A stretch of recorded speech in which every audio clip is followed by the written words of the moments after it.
Welcome back. I'm playing Warhammer 40,000 Battlesector, and I'm returning back to our faction versus faction series. Now, if you guys are struggling with certain faction matchups, let me know in the comments below, and I'll try to focus on making a faction versus faction video for that as well. I figure I'd start off with going back to this Adepta Sororitas versus Daemons of Khorne recommendation for the faction versus faction, because now that the sisters have been completely reworked, the other video I have is totally outdated since all their abilities have pretty much been reworked here. But first, before I start to go into my explanation for why I like this army build against the Daemons of Khorne, if you're enjoying these videos, please give my channel a like and subscribe to encourage me to post more content for you. So for the Adepta Sororitas, pretty much everything they have is good against the demons, and unfortunately that's the case for most factions here. But for my build, what I typically like to do is a force like this. It works pretty well if it's a strategic command point, exterminatus. It doesn't really matter. This tends to work out quite well. So I like to have my canoness, as most people know, because especially with how she's been reworked, she is just an absolute beast.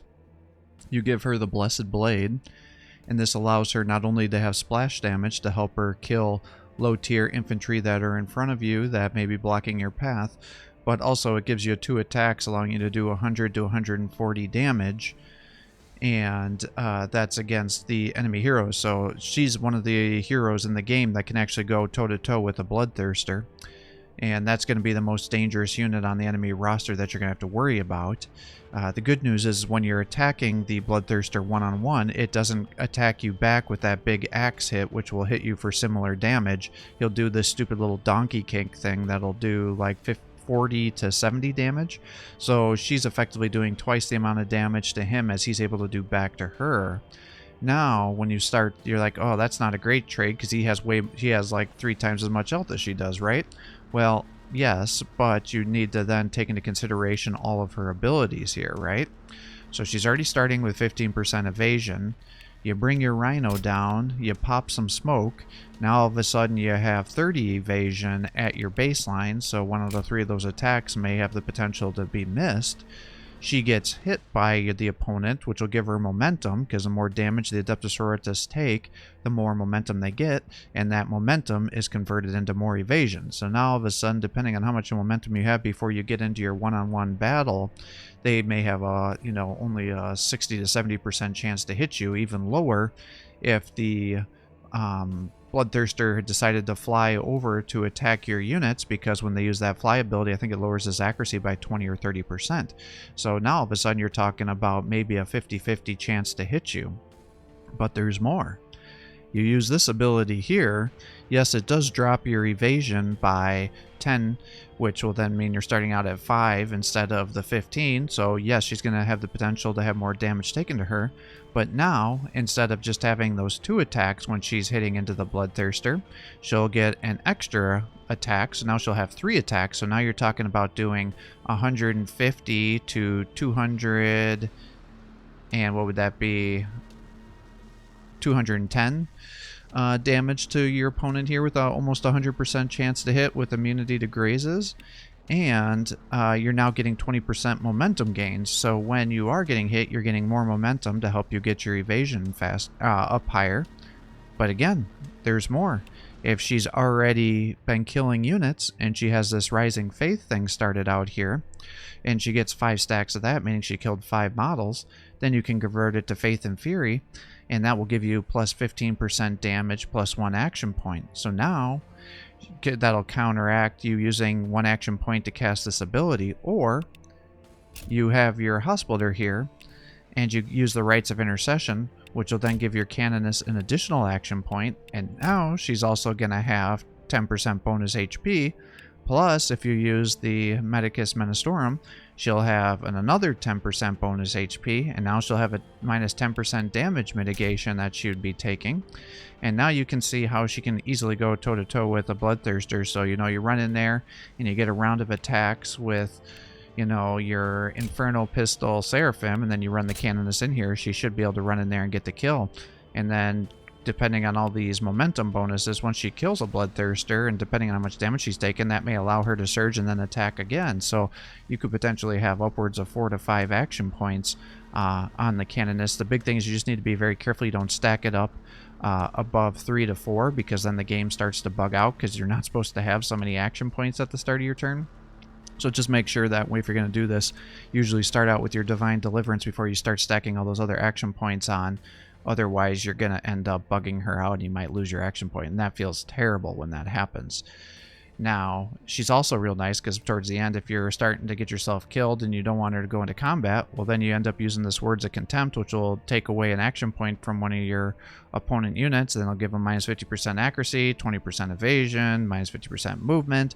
So this really allows you to really neuter a lot of your enemy forces. And then usually at the start of the match, I like to do this because every time you use an ability, it'll give you one of those rising face stack. So then all of a sudden she'll just have to kill 4 models before she can use that Faith and Fury ability here. So that just helps you. And then this will also give you one, but you need an enemy unit to activate it, so you can't just cast it right away at the start of the mission. Now, the other thing that's really nice about the canoness is they've reworked how this ability works.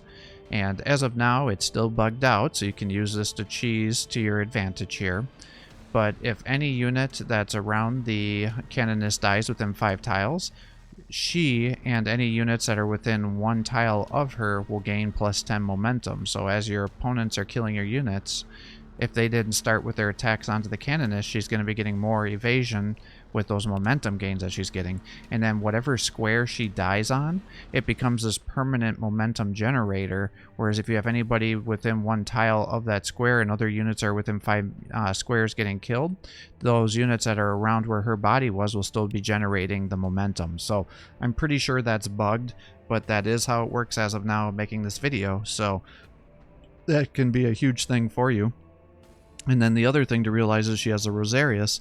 So just at baseline, she has a minus 15% damage received. Plus you throw in the Medicus Storm, and now she's up to a 25% damage reduction with all these evasion. So now you can see how she can keep tanking everything. And then as she's getting hit, she'll start stacking up Shield and Faith stacks here, which you can then convert into more momentum. And then if you've activated the Divine Deliverance, you will get the 20% momentum gains from your conversion here, giving it up to 12 instead of the 10 momentum, helping her get additional momentum to hopefully be able to surge and get another action point back. So this is how you can make her just go toe-to-toe and kill pretty much anything in the game, and she can be a real beast to take down. So that's why I like to bring her with me every time, and I just put her into a transport. I have a hospitaller next to her, and then I just drop her off right in front of an enemy and just go to town. So for the same reasons here that we're kind of discussing, I like to bring the hospitaller, use her 2 buffs that we discussed about, obviously going with a 50 HP heal with removal of negative status effects is very powerful, and then she can generate some more momentum and things here too. Her bolt pistol is absolutely abysmal. I hope someday they'll give you the option to give her a plasma pistol so she can at least defend herself, but as of now, that's why I like to bring 2 hospitalers here, because I'll bring 1 to put onto the canoness. The big thing for you to know is the rites of intercession do not stack, so you can't give her an additional action point with your other hospitaler, so you wouldn't like bring both of these in there and then use one and then use the other one. That won't work. So what I'll do is I'll usually have the 2 rhinos running together, one with the canoness so she can kill the enemy summoning units, and then the other one will be running with the dominions, which will be our flamers that I recommend using on this matchup. Because what I'll do is use one of the rites of intercession onto the Dominion here, and then the Dominion will get 2 attacks, and with their flamers, that means they can kill 2 to 3 units per attack, because it has a range of 2, and then the flamer here has enough damage that you can still do some kills. Plus, if you want to use their ability here, you can then lower the evasion. So if you're like selecting a summoner that's behind there because you want to get the kill with your other units, you just use the Sufferer, not the Unfaithful. That'll decrease the evasion, and that'll also decrease the chance of your dominions getting a grazing hit with their flamer, and that'll increase the damage. So you can kill, bloodletters and things like that. They have to get really good rolls to be able to take out the flesh hounds. So usually the flesh hounds require 2 rounds of attacks to do damage. But that works out really well. And then these guys have enough HP at 70 health that they can usually take a couple rounds of attack, and then at 4 armor, the Flesh Hound's flame attack doesn't do tons of damage to them. And then if there's only summoner units around that you aren't going to be able to do much damage with your flamers because they only have 2 armor piercing, they have the crack grenades here, so you can use those to help you snipe down those pesky summoner units as well. So for that reason, I like to use these guys more than the Celestians here, because they don't have access to the crack grenade. So that's how I work these guys. I like the penitent engines. Some people argue that they're not good in this matchup because so many of the Khorne units have really good armor piercing. So therefore it's really easy for them to chop the penitent engine down. And that's certainly true, so you need to be kiting with it or get into a situation where you're going to be body blocking something where they're not going to be able to immediately take them down. But he has the heavy flamer here, which means he can take out pretty much any low tier infantry, whether it be the Bloodletters or the Flesh Hounds with a single attack, because he'll be doing 60 to 90 HP with 3 armor piercing. And then if there are guys that are in your way that you want to engage in melee, like the summoners, then you'd use the penitent buzzsaws here, and then you'd be doing 100 to 140 damage. Or if they're low model count units, then you can engage them in melee here, because they'll do 20 to 28 times 4 splash damage per attack. So you're talking about doing 40 to 56 damage per turn there. And you can buff them up further by using the torment amplifiers here to give them plus 25% damage. And then I like these guys too, because at the start of the match, if I have 2 of them, then I pop this and I'm getting 60 momentum, because I'm getting 1 per penitent engine, and then that'll help increase my command points by the time we're getting into the engagements. And then as this guy is fighting and getting kills, he's stacking up the Absolution and Battle ability, which will give him more melee accuracy, helping me kill the summoning units, and it'll start giving them some increased grace chance, which can be nice. And then every attack that you make with the penitent engine, whether it be the flamer or the melee, will actually give you 2 stacks. So you'll actually max out after 3 attacks with the Absolution and Battle, and so that can be super nice to help him stay alive, especially if you put him into the Rhino Smoke to help his survivability here. Now, I also like the Seraphim, and the reason for this is they just have tons and tons of movement, and if you can get all the evasion to be stacking up with them, they can be actually quite challenging for the Daemons of Khorne to kill, unless they have Flesh Hounds around. Then it's going to be a bad day, because the Flamers do seem to hit these guys pretty hard, harder than you would expect compared to the other infantry here. But they have swords, so they can give you a zone of control, which can be nice. They get access to the Seraphim wings, so it's like they normally have 4 movement. You activate this, you get a +2 movement, and then you add the charge onto here, and then this gives you like 2 additional squares that you can charge into.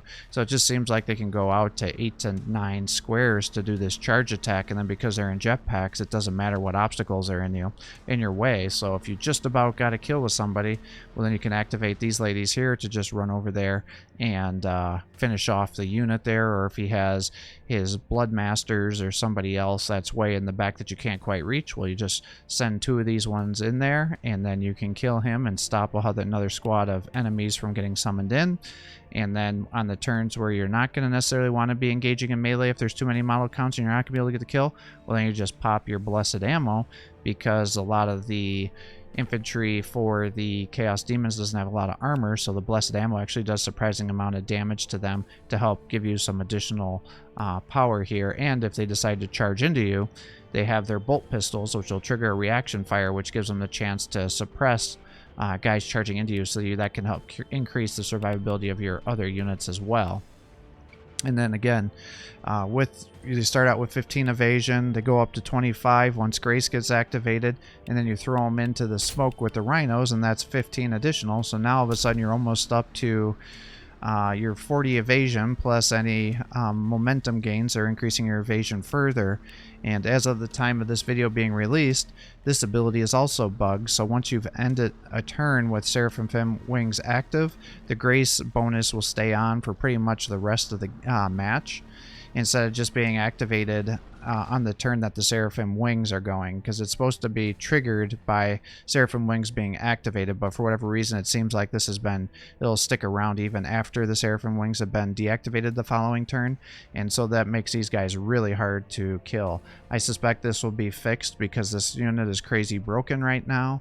The downside is that melee units seem to be able to be affected less than ranged units at overwhelming the evasion benefits to your units. And so since so many of the units that they're going to have are going to have melee attacks, it's not as detrimental for the Khornate units as it is for other factions that are trying to shoot the sisters down. But for that reason, I think these guys are super overpowered right now. And then kind of the similar thought process is here with the Seraphim is, again, for the reasons they have both the Grace and the Seraphim wings, and this one is bugged as well. Now, the Seraphim are not nearly as powerful as the Seraphim, especially at 85 points here.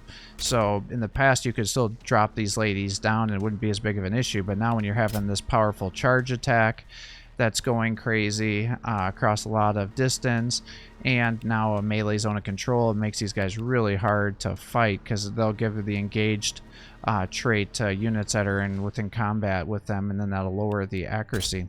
So with the Seraphim here, these are pretty much your snipers for taking out the summoners, so I give them the Inferno pistols. They have 5 evasion to start with. You end up getting the evasion here, so you're up to 15, 30 with the smoke, plus any of your evasion bonuses from the momentum. And then these ladies really start to pop off with these Infernal pistols because they have 2 attacks, so you're talking about 15 to 20 damage times 2, so you're 30 to 40 times 5 because you have 5 models here. And now you can see how these ladies can really start killing everybody effectively. If you use your tier 1 ability to give them increased accuracy and crit chance, a single squad of Seraphim can run in there, and if they land all their shots, can take out a Bloodmaster all by themselves. So if he's overextended himself when you're playing him, you just run in with these Seraphim here, get 1 square within the Bloodmaster, and if they all land their attacks, you've effectively just taken out most of their summoning core, and then you just have the stronger units left for you to mop up with your other units. And then the Infernal pistols give you a zone of control, so if the opponent is trying to run away from you, then all of a sudden they'll get reaction fire with their Infernal pistols, and then because they have so much evasion, they can be very hard to hit. Now the Seraphim here have 10 additional evasion, so that actually makes a huge survivability difference between them and the Seraphim here. So again, I suspect that there'll be some nerfs to the Seraphim in the near future here, but as of now, this is how I like to do this squad. And then I also bring just 1 Arco-flagellant. The reason for that is if they do a Skull Cannon build, that allows me to run in and soak up any sort of overwatches that may be from the Skull Cannons, or a Demon Prince if they have him on overwatch. And then because there's so many different models here, it can allow them to take a couple rounds of attacks from any Bloodletters. But if there's any sort of Flesh Hounds around with their Flame Breath around, or the I forget what they're called, the guys that are on the Bulls, they can end up killing these guys too. But because they have so many model counts, even if they do the charge attack, these guys will survive because the charge attack doesn't have enough splash. So having one of these guys, plus it's always kind of nice to have them run around if you're doing a strategic command point, because they can just plop down and on a command point, they'll get a bunch of evasion as they're taking damage because they're getting the momentum. You have the smoke. These guys can actually be surprisingly durable because they're so hard to hit. And then they'll increase their graze chances as they're getting model kills. And at the start, you can also use these guys to help you farm for additional command point generators, because you use the Zealous Fury right away, and there's a 1 in 3 chance that it's going to do damage to the models that are in the squad, and then you'll get the momentum gains from that damage, plus you then use your Hospitallers to do some healing for additional momentum gains.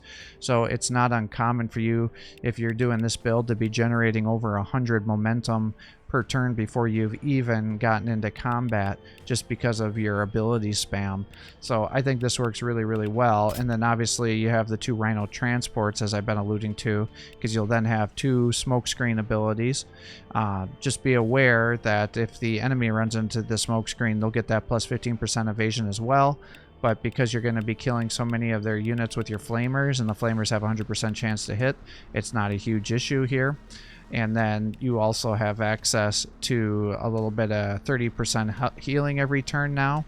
So that allows these guys to help hold a strategic command point that would just kind of bloody block things. And then the Rhinos have a 3-unit transport capacity, or 11 models. So, you know, what I like to do is put 2 Dominions in there, that's 10 models, and then 1 Hospitaller, that'll bring it up to 11, so that would be your full transport here. Do not put your Arco-flagellants into the transports, because there's 7 models there, and so then you're not going to be able to get your full 3 model capacity. Or you can put in another 2 and then the canoness in there. So it all depends on what kind of loadout you want to do. But this is what I find to be a highly effective matchup against the Daemons of Khorne. Now, potential alternatives would be it could make sense to bring the Imagifier. I'm a little suspicious they might make some changes to her too in the near future, but she has incredibly powerful abilities.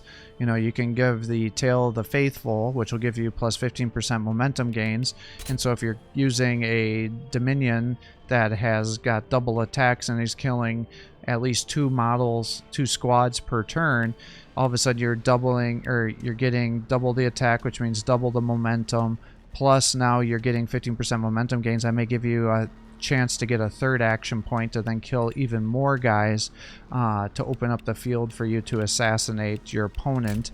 If you're going to use the Fly Girl build, then you want to use the Tale of the Stoic before you engage, because now all of a sudden they'll have all that evasion and you have a 15% grace chance, and that lasts for 2 turns, so that can be incredibly powerful. Plus, if they have the Tale of the Faithful already on there, when you're taking damage, you'll be getting even more momentum to help you get even more evasion. And if you're going to be using the Seraphim here and you're not sure you're going to be able to get 100% accuracy because you don't have the command points up yet and the baseline accuracy is 90, well, you can just use that Imagifier here to use the Tale of the Warrior, and now all of a sudden you have a 90% accuracy, and now all of a sudden you may be able to land those attacks even without those other buffs here, and then that may allow you to kill a model here, which can be very, very powerful. Another potential alternate, and then with her bolter, she has the same kind of bolter weapon as the Sister Superior does here, so she's actually pretty good at mopping up units that may be weak as well, so that can be very nice if you have, you know, some flesh hounds that are just about dead after a single flamer attack. Well, then you just run in here and finish them off with her bolter, and that will help you get her closer to getting enough momentum to empower her abilities to do it even more. Another very viable option is to bring some Sister Superiors. You can give that, if you want to make her do a lot of damage, you can give her the Power Sword. Just be aware that it only has 1 splash damage. It's not the same as the Blessed Blade, even though the icon looks very similar. It is not the same icon, but that will allow her to do significant damage against your summoning opponents. But the bigger thing for her is you can also use her as a momentum generator. So you can use her to do the Battle Sermon, and that has a cooldown of 2 turns. That +1 range damage will be a substantial damage increase to your flamers, and they'll 100% be able to kill flesh hounds if they're buffed with the Battle Sermon. Or, well, and I guess it's not an either or, but if you have Seraphim around you, then that will give you plus 15% melee damage, or the canoness, so that can give you significant damage boost if you have enough models around there. You use her as a momentum generator because you have access to the Litany of Devotion, which will all of a sudden just generate 30 momentum plus 15% HP, and that'll last for 2 turns, so you can use that to start really buffing up your units. She also has the Faith and Rising Fury ability to help you get a 3rd action point if you've either done kills or been using your abilities, and then she can convert this to help her get to maximum momentum as well. Other alternatives would be the Celestians. I think as a flamer, the other one tends to be a little more effective, the other one being the Dominions, because I like having access to the crack grenade.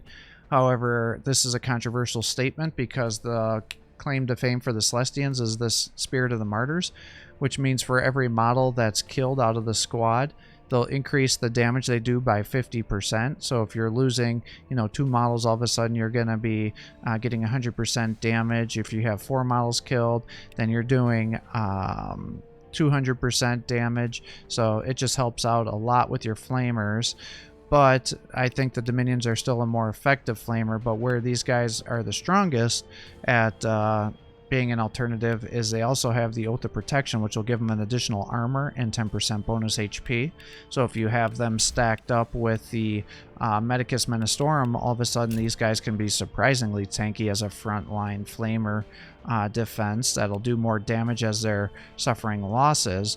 But more importantly, a better option may be that if you're having trouble kind of positioning your units around to be able to kill the summoners, then you may want to use the Celestians with the Meltaguns instead, because as you can imagine, a 50% damage increase for a weapon that does 22 to 30 damage is a lot more than a 50% damage increase to a weapon that does a base damage of 2 to 3. So now all of a sudden you can see how these ladies can do a ton of damage even as they're suffering model losses to help you kill those summoners, especially if you end up giving them the additional accuracy and damage from your command point abilities. You got increased movement, and then you can give them quite a bit of durability with the other buffs that are happening in the game, so that can be very effective.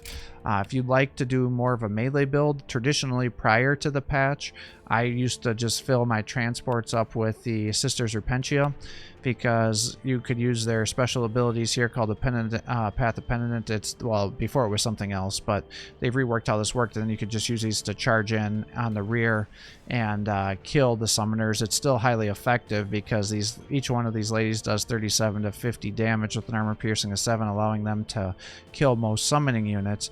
The problem with them is they have fairly low evasion and armor, so they tend to right away get killed the following turn. But so they're excellent assassins, but they just don't have the durability to survive anymore. And now with all these other changes to these other units, these other ones are just way more durable than having 4 Sister Repentia, which would be 360 points out of 2,000, get killed the following turn. So I tend not to use these quite as much anymore.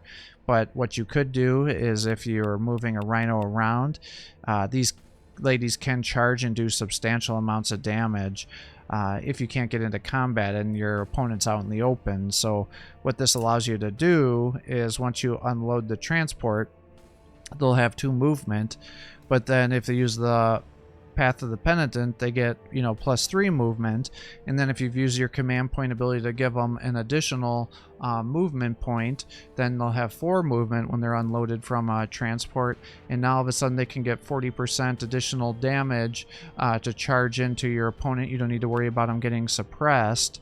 And then if you have your Sister Superior nearby, you can increase their damage even further by an additional 15% using the Battle Sermon. So that's how you can really make these ladies do substantial amounts of damage. But since it's a charge attack, it's not always super easy to line up as much as the other ability was.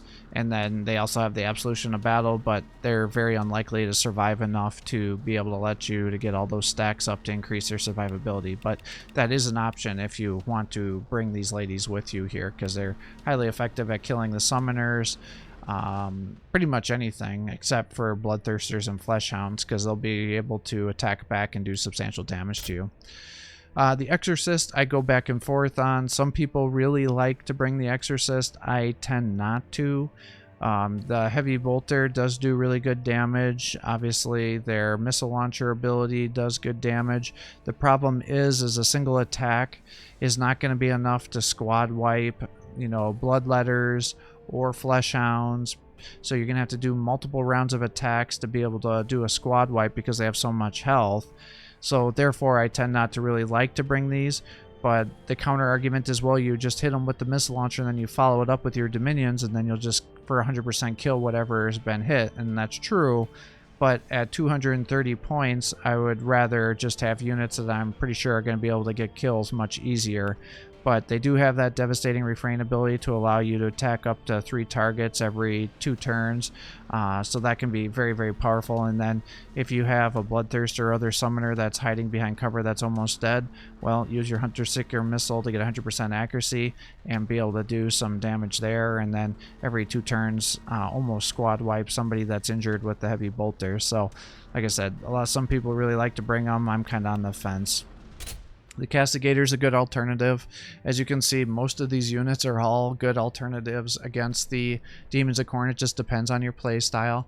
If you're worried most about not having killing potential to wipe out lower tier squads, then I'd recommend bringing the Battle Cannon, because you can use the single attack, which will do 93 to 125 with a splash of 3, or you use the Pyre Shell, which will allow you to hit more units in a squad, but not with much armor piercing, but it's not as big of a deal against the demons because they usually don't have armor. Or if you think you need to have help killing single target units, then you use the autocannon, which will give you 6 attacks times 36 to 48 as your base damage. And then if you use the Blessed Onslaught, this is very similar to the Exorcist ability, where it'll sacrifice your movement, and for every movement point that's sacrificed, you'll get 0.4 shots, and you can shoot up to 3 targets. So this can really help you get some good damage against those summoners and really weaken them down, so your other flag girls can run in there and get the kill. Just be aware it is a vehicle, so it will blow up, and then it also has one of the most powerful heavy bolter attacks in the game, getting 10 additional attacks compared to most other heavy bolters. But the trade-off for that is it has a 3-turn cooldown instead of a 2-turn cooldown. So just be aware of that. I kind of wish it was just a regular heavy bolter instead of this super powerful one, because that 3-turn cooldown really drops the amount of damage it does. But this guy can be an absolute beast for sure.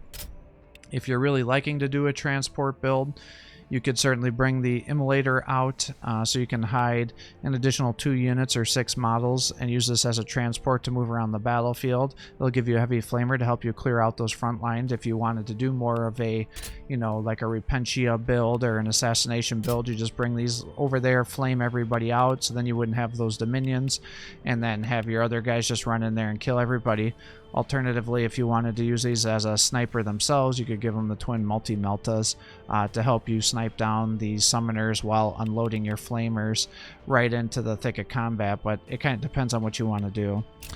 I personally don't like to use the Paragon Warriors warsuits against the Forces of Chaos, but they can be highly effective. Their bolters do good damage against multiple model counts. The heavy flamer obviously will do good against the infantry. The multi-meltas will do really good damage against the summoners, and then they also have a very powerful melee attack too. And then every 3 turns you'll have 100% accuracy Paragon grenade launcher attack. So stacking that with your Exorcist will allow you to wipe out any low tier infantry that the Forces of Chaos can bring. And then as they suffer model losses, they get the Spirit of the Martyr as well, so that could substantially increase their damage, because every model they lose, instead of giving you a 50% damage increase, it'll actually give you a 100% damage increase.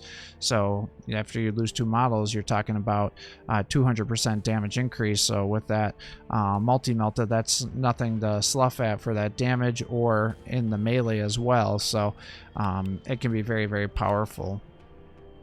Now, units I tend to not like to bring are the Battle Sisters, but even that is kind of situational. They can be okay at soaking up some damage to hold the front line, and then you can throw around some frag grenades and blessed ammunition, so they can help you kill infantry, but I tend to want to use flamers instead. I find that to be much more effective. And then the other unit I tend to recommend that you not bring is the Celestian Synchro Saints, and the reason is the big claim to fame that these guys have is they can tank a bunch of hits once you start giving them the shield, which will have the 15% damage reduction. You can give them additional armor and bonus HP with the Oath of Protection. They can increase their melee damage through the Spirit of the Martyrs, but the problem is they only do 22 to 30 damage. So they're not doing enough damage to help you kill models. They do give you a zone of control in melee, but the amount of armor they have can easily be overwhelmed by the Bloodthirsters, and bloodletters will just automatically, or the bloodletters will be able to chop through their armor, and then obviously if you're attacked by a bloodthirster, it's just going to kill your squad.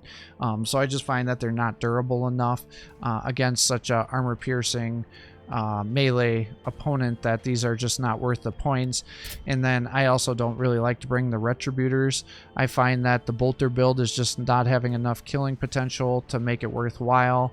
The heavy flamer can be amazing, especially when fully buffed with the abilities and your command point abilities, but for, you know, what is that, 130 points, you could bring almost 1.5 dominions for that kind of point, if not, yeah, because they're 85, so that'd be 170 for 2 of them. So it's just not cost effective. And then again, the multi-meltas are very powerful and can help you snipe your opponent, but for substantially cheaper, you can just bring out some Celestians and hit for somewhat similar damage and be a little bit easier to use and not as detrimental for the point costs here. So I tend not to use those either. So with that, those are kind of my opinions on example builds, alternatives, units not to bring against the Khornate forces. Overall, if you're going to play an Adepta Sororitas versus Khornate matchup, things will be substantially in your favor, so you shouldn't struggle too hard, and because of that, you'll have a lot of potential builds that you can play around with. But if you are struggling for whatever reason, or just want an example army to play with as you're starting this game, I think this is a highly effective build against the Khornate forces for both Exterminatus and Strategic Point and Conquer gameplay. So with that, I'm going to sign off for the day. I hope you're enjoying these videos. If you are, please give my channel a like and subscribe. Encourage me to post more content for you. Have a great day.